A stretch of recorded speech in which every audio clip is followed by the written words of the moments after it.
그 말씀은 맞겠다 그 말씀이죠. 저희가 이제 백신 맞고 나서 마스크를 벗을 수 있는지 너무 궁금해요. 안녕하세요. 명지병원 비뇨의학과 이소연입니다. 이제 우리나라에서도 코로나 바이러스 백신 접종이 시작된다고 하는데요. 막상 접종하려고 하니까 여러 가지 궁금한 점들이 많이 생겨서 저희 병원에 계신 감염내과 강유민 교수님과 그리고 소아청소년과 김강남 교수님 모시고 이 백신에 대해서 좀 알아보도록 하겠습니다. 먼저 우리 가족 중에 누가 맞을 수 있는지가 궁금한 것 같아요. 우리 부모님, 저, 그리고 아이들 이렇게 있을 때 누가 맞을 수 있을까요? 네, 현재까지 발표된 임상 결과, 연구 결과를 바탕으로 하면 저희만 맞을 수 있을 것 같습니다. 네. 위험도로 따지면 아마도 순차적으로 저희 부모님 맞고 그 다음에 제일 마지막에 소아청소년에 해당하는 아이들이 맞게 되지 않을까 싶습니다. 네. 그러면은 저희 그리고 노령 그리고 아이들 네. 그리고 이렇게 순서로 맞는 걸로. 모든 백신은 그 득실을 따져야 되죠. 네. 득이 많다면은 맞아야죠. 네. 네. 그렇다면은 혹시 이제 우리가 맞아야 되니까 그 어떤 백신을 이제 맞을지도 궁금한데요. 사실은 뭐 나라에서 주는 대로 맞겠지만은 교수님 만약에 내가 선택할 수 있다. 그럼 어떤 백신 맞고 싶으세요? 항체 상승률이 하나는 70%다, 하나는 95%다. 뭘 맞겠느냐? 그거 물어보는 거거든요. 네네. 근데 일단 새로 나온 것이 mRNA라고 해서 최근에 가장 최신 방법으로 만들어졌는데 그게 항체가도 높고 95% 이상 나오고 그 면역 지속 기간도 길거든요. 그래서 선택하라면은 아마도 mRNA 백신을 맞을 것 같습니다. 그 말씀은 화이자 모더나를 맞겠다 그 말씀이죠? 너무 이거 뭐 선전인가 광고인가요? 강유민 교수님 어떠세요? 네, 사실 뭐 저는 확진자 의료진이기 때문에 계획된 대로 제일 먼저 들어오는 백신 맞게 될 것 같은데요. 선택할 수 있다 그러면은 저도 뭐 파이자나 모더나 백신 조금 더 선호하지 않을까 싶습니다. 근데 다른 선생님들은 그 유통 과정의 복잡함과 다들 처음 해보는 거기 때문에 아스트라제네카 백신이나 이런 그 mRNA 백신 아닌 거를 더 선호하시는 분들도 있기는 합니다.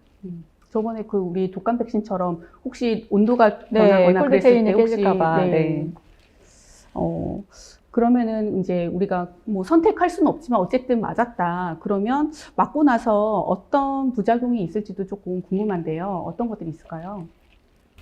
부작용이라고 표현은 보다도 면역 반응이거든요. 처음 맞아서 맞으면 아프고 통증, 그다음 맞은 부가 좀 발적되고 빨갛게 붓고 그것이 국소 반응이고 모든 예방 접종은 다 똑같습니다. 그리고 전신 반응, 맞으면 이제 몸에 열이 나죠. 왜냐하면 면역을 만들기 때문에 열 나고 그 다음에는 두통도 좀 있고 꼭 독감 증상 같은 그런 전신 증상을 느낄 수가 있어요. 이것이 하나의 생리작용이지 이게 병리작용이 아니니까 그렇게 부작용 크게 우려 안 하셔도 되겠습니다. 제가 주변에서 질문을 좀 받아봤는데, 백신 맞고 나서 본인이 아프고 그러면 이거를 우리 집에 있는 아이한테 옮겨주는 게 아니냐, 이런 질문을 하셨던 분이 있으세요.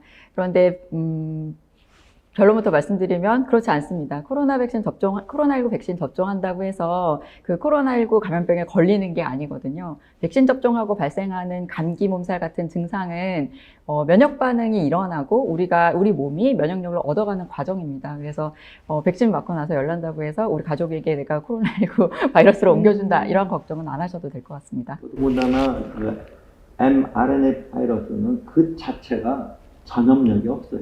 네. 안전합니다. 네.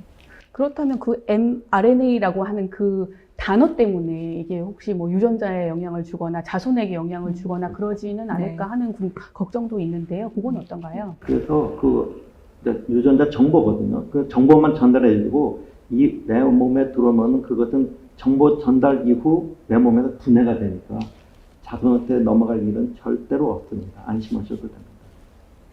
네. 그리고 이 브랜드가 두 가지잖아요. 아스트라제네카하고 화이자 모더나가 있는데 실제로 이거를 그러면은 얘랑 조금씩 다르니까 처음엔 요거 맞고 다음엔 요거 맞고 그러면 더 좋지 않을까 이런 생각을 하실 수도 있을 것 같은데요. 이렇게 교차로 접종할 수 있나요? 없습니다. 없습니다. 처음에 백신 개발 단계에서 임상시험이 이루어진 그대로 그래서 이제 가장 좋은 효과를 나타내는 시점을 결정을 한 거거든요. 개발하는 쪽에서. 그래서 그 처음에 백신 권고하는 대로 1주, 3주 간격으로 맞는다든지 4주 간격으로 맞는다든지 한 번 맞는다든지 그거를 맞춰서 동일 브랜드로 맞는 것을 권고합니다. 네. 그렇다면은 저희 요즘에 이제 변이 바이러스에 대한 이슈도 좀 있는데요. 이 백신을 맞고 나서 혹시 변이 바이러스에 대한 예방 효과는 어떤지도 궁금합니다.